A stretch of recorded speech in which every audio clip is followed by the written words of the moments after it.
It is also worth cooling the temperature on the harsher online claims. If they aren't doing engagements, cut the budget, sounds logical until you grasp how royal work actually looks.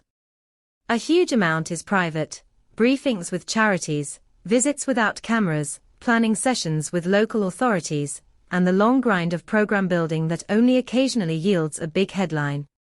It isn't glamorous, so it isn't visible, but it is the work. Still, the critics are not imagining the stakes.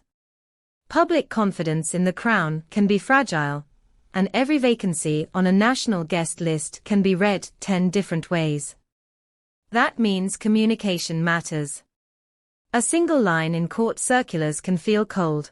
A touch more context: the Prince and Princess will lead VE D-Day activities this year, while other members attend VJ Day services, would head off a lot of speculation. Silence isn't always golden.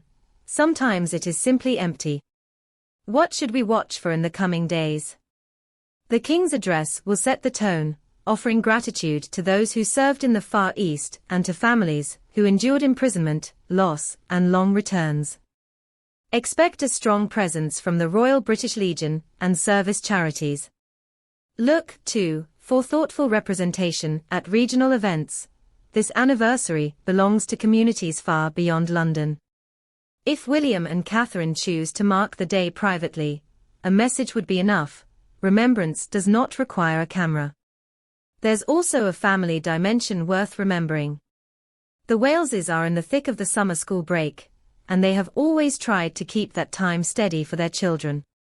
Whether you are royal or not, there is wisdom in giving your family a season that is predictable.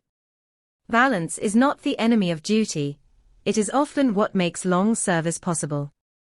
We should be honest about one more thing: the royal year is a marathon of optics.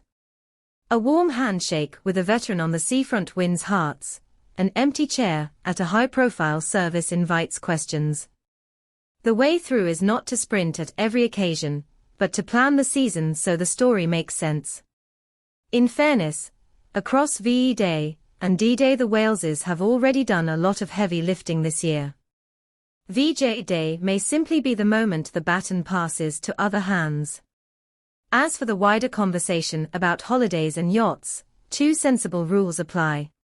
First, private time is private time, but choose it with an eye to the national mood. Second, critics should hold everyone to the same standard. If rest is legitimate for one household, it is legitimate for all. Most people understand that leaders need reset time. They simply want to feel seen and respected while they carry the rest of the year. In the end, what matters about anniversaries like this is not which name is on the order of service. It is that the country stops, bows its head, and says thank you, to those who never came home and to those who did and carried the weight for the rest of their lives. The monarchy's role is to help us do that well. Sometimes that means a full cathedral. Sometimes it means a quiet message that reaches the people it needs to reach. We'll bring you confirmed highlights from the national program, the King's words, and reactions from veterans groups as the commemorations unfold. In the meantime, tell us what you think. Should the Waleses have been on the VJ Day program this year? Or does the family's division of duties feel reasonable given the broader season of remembrance? As always, we value thoughtful, respectful discussion below.